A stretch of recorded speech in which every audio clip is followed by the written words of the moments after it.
दोस्तों, स्वागत है आपका भास्कर क्लासेस में। आज के अपनी इस वीडियो में हम प्लाज्मा मेम्ब्रेन के बारे में डिटेल से अध्ययन करने वाले हैं। दोस्तों, अपनी जो इससे पहले जो वीडियो चल रही थी उनमें हम सेल के बारे में जनरल इंट्रोडक्शन ले चुके थे। उसके बाद में हम सेल वेल के बारे में पढ़ चुके थे। आज के अपनी इस वीडियो में हम प्लाज्मा मेम्ब्रेन के ऊपर बात करने वाले हैं। तो स्टार्ट करते हैं अपने वीडियो को।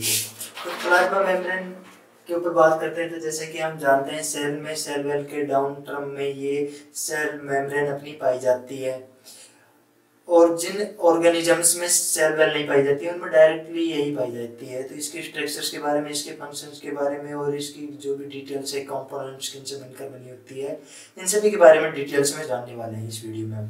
तो देखते हैं प्लाज्मा मेम्ब्रेन्स हो गया अपना ये। तो प्लाज्मा मेम्ब्रेन फर्स्ट अपनी बात करते हैं, ये एक बैरियर की तरह कार्य करती है। बैरियर की तरह किस प्रकार से काम करती है इसके बारे में हम जानते हैं। लाइक ये एक सेल्स होती है, इसका जो भी ये सेल मेम्ब्रेन है जिसको हम प्लाज्मा मेम्ब्रेन्स या बायो मेम्ब्रेन्स इन सब के नाम से भी जानते हैं। तो ये सेल मेम्ब्रेन्स है, इसका ये एक्सटीरियर पार्ट हो गया, ये बाहर का वातावरण हो गया, जो भी होता है अपना ये सेल के अंदर का पार्ट हो गया, इनका बाहर हो गया, ये एक्स बाहर हो गया। तो इन दोनों के बीच में ये एक तरह बैरियर का तरह काम करती है। नहीं तो बाहर की चीज अंदर जाने देती है, अंदर की चीज बाहर जाने देती, दोनों तरफ कहानियां अलग चलती रहती है। इसके अलावा जो नेक्स्ट बात करते हैं हम इसकी प्रेमेबिलिटी की, तो ये एक चयनात्मक झिल्ली होती है, प्रेमेबिलिटी होती है। काफी सारे कंपोनेंट्स होते हैं जिनको अंदर जाने देती है, कुछ कंपोनेंट्स होते हैं उनको बाहर नहीं आने देती। तो इस प्रकार से ये एक दूसरे को एडजस्ट करके रखती है। तो इसकी प्रेमेबिलिटी भी इसमें गुण पाया जाता है, सेल सिग्नलिंग का गुण पाया जाता है, और सेल की ये स्ट्रक्चर्स भी बना के रखती है। इनमें और भी ऐड कर सकते हैं, स्ट्रक्चर बना के रखती है दोस्तों ये। और इसके अलावा भी कुछ ऐड कर सकते हैं, ये सेल सिग्नलिंग का भी कार्य करती है,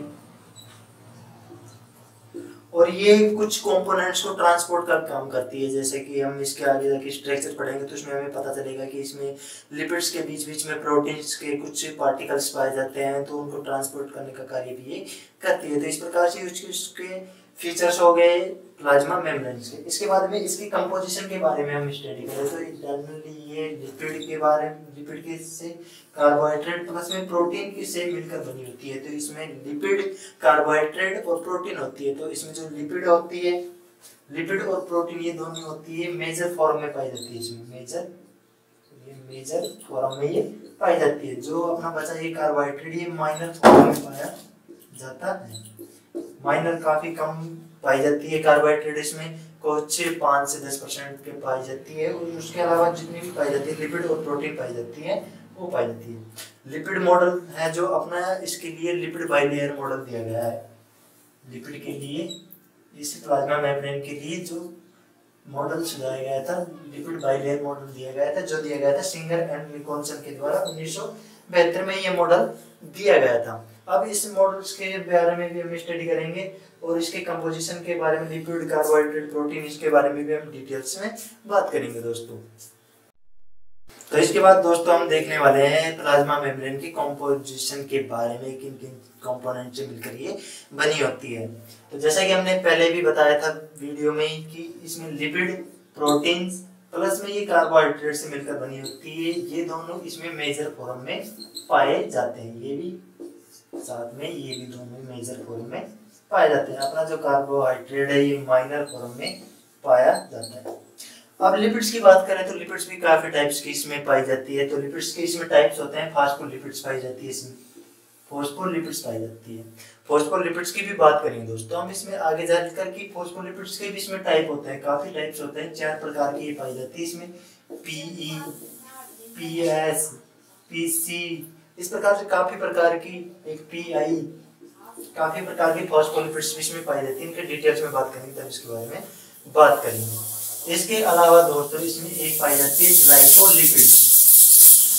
ग्लाइकोलिपिड्स के भी कुछ टाइप हैं, उनके बारे में भी हम इसमें पढ़ेंगे। इसके बाद में इसमें पाई जाती है स्टेरॉल, जो लिपिड्स के टाइप्स हैं दोस्तों।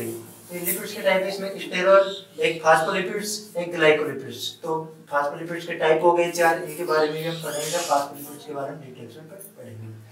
प्रोटीन्स की बात करें दोस्तों तो प्रोटीन्स के 2 टाइप्स होते हैं। इसकी केवल स्ट्रक्चर्स के आधार पर होते हैं। जब अपन लिपिड बाइलेयर मॉडल्स पढ़ेंगे तो इसमें देखेंगे कि प्रोटीन्स के जो कुछ कंपोनेंट्स होते हैं वो लिपिड के बीच बीच में होते हैं, जो लिपिड्स के अंदर पाए जाते हैं, धसे हुए पाए जाते हैं, उनका कुछ पार्ट्स हमें दिख पाता है, उनको हम बोलते हैं इन अंदर से। तो इंटरनल पार्ट्स हो गए, उनको इंटरनल बोलते हैं। जो बाहर का होते हैं, बाहर की साइड पाए जाते हैं, उन्हें पेरिफेरल बोलते हैं। तो इनको भी इस प्रकार से हम 2 टाइप्स में डिवाइड कर सकते हैं। तो एक तो हो गया अपना पेरिफेरल जो बाहर की ओर पाया जाएगा, सेकंड हो गया अपना इंटरनल हम इसको बोल सकते हैं। तो ये हो गए 2 पार्ट इसके। इसके बाद में हम बात करते हैं कार्बोहाइड्रेट्स की दोस्तों। तो कार्बोहाइड्रेट्स लास्ट है, इसका माइनर फॉर्म है। एक बात और बता दूं मैं आपको, ये लिपिड और ये जो प्रोटीन है ये स्वतंत्र रूप से अपने अलग से पाई जा सकती है, लेकिन ये जो अपनी कार्बोहाइड्रेट है ये किसी न किसी के साथ बाइंड होकर ही पाई जाएगी। या तो ये लिपिड के साथ बाइंड होगी या एक प्रोटीन के साथ बाइंड होगी। तो इस प्रकार से ये लिपिड या प्रोटीन के साथ बाइंड होकर ये पाई जाती है। तो अगर ये प्रोटीन के साथ बाइंड होती है तो ये ग्लाइकोप्रोटीन्स बनाएगी। क्या बनाएगी दोस्तों? ग्लाइकोप्रोटीन्स बनाती है। अगर ये लिपिड के साथ बाइंड होती है तो ये बनाएगी ग्लाइकोलिपिड्स बनाती है दोस्तों। तो इस प्रकार से ये इसके कॉम्पोजिशन होते हैं। अब इसकी स्ट्रक्चर्स के बारे में हम देखते हैं। तो दोस्तों अब इसके स्ट्रक्चर्स के बारे में देखते हैं। तो हम इसकी स्ट्रक्चर्स, ये हो गया, यहाँ से स्ट्रक्चर्स देखते हैं। स्ट्रक्चर में हमें जैसे नाम से ही पता है लिपिड बाइलेयर मॉडल है। ये अपना सिंगर निकोलसन के द्वारा 1972 में दिया गया था। तो इसके नाम से लग रहा है बाइलेयर। किसकी बाइलेयर? लिपिड की बाइलेयर। तो इसमें जनरली हमें पता है नाम से कि इसमें लिपिड की 2 परतें पाई जाएंगी, प्रोटीन की, इनके बीच में प्रोटीन इसमें एम्बेडेड होती है। तो हम इसका जनरली स्ट्रक्चर्स देखे हैं, तो मैं आपको केवल समझाने के लिए बता दूं। तो इस प्रकार से मान लो ये कोई लिपिड की फर्स्ट परत हो गई, इसके बाद में लिपिड्स की ये सेकंड परत हो गई। जनरली इसकी स्ट्रक्चर इस प्रकार नहीं होती है। लिपिड के कंपोनेंट्स की स्ट्रक्चर इस प्रकार से होती है। ऐसे फॉस्फेट ग्रुप होता है ये, इसके नीचे ये ऐसे मुड़ा हुआ होता है। ये 2 फैटी चेन्स इसमें पाई जाती है। तो इस प्रकार से इनकी स्ट्रक्चर होती है। लिपिड की इस प्रकार से आपस में जुड़ कर बनती है। ये कुछ समझाने के लिए इसके प्रकार लिए है। तो ये लिपिड की ये फर्स्ट हो गई, ये इसकी सेकंड लेयर हो। इसके बाद में इसमें प्रोटीन्स के जो पार्टिकल्स होते हैं, कुछ कंपोनेंट्स होते हैं, वो इसके अंदर पाए जाते हैं, धसे हुए पाए जाते हैं इसके अंदर। तो इस प्रकार से किसी भी फॉर्म में हो सकते हैं। इस प्रकार से ऐसे मुड़े हुए, टूटे हुए किसी प्रकार से हो सकते हैं। जो प्रोटीन के पार्टिकल्स इसके अंदर पाए जाते हैं उनको हम पेरिफेरल बोलते हैं, इंटरनल बोलते हैं। जो इसके बाहर की साइड पाए जाते हैं उन्हें पेरिफेरल पार्टिकल्स बोलते हैं। इसके बाद में हम लिपिड्स की स्ट्रक्चर्स के बारे में देख लेते हैं। तो यहाँ पर जो लिपिड की स्ट्रक्चर हमने बना रखी है, तो ये इस प्रकार से लिपिड की स्ट्रक्चर होती है। इस प्रकार से कुछ मुड़ा हुआ इसकी एक फैटी एसिड की चैन होती है। ये ऊपर का जो भाग होता है वो फॉस्फेट ग्रुप का बना होता है। नीचे की जो चैन है वो फैटी एसिड की बनी होती है।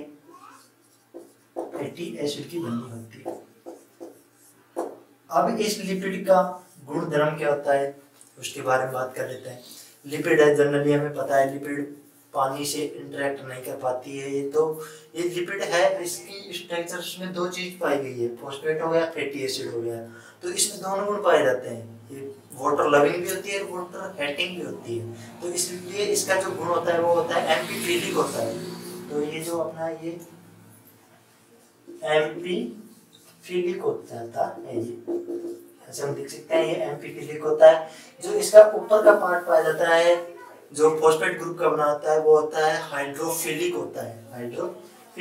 ये पार्ट होता है इसका, वो होता है हाइड्रोफिलिक पार्ट होता है। निचला पार्ट पाया जाता है इसका हाइड्रोफोबिक पार्ट पाया जाता है। Hydrophilic part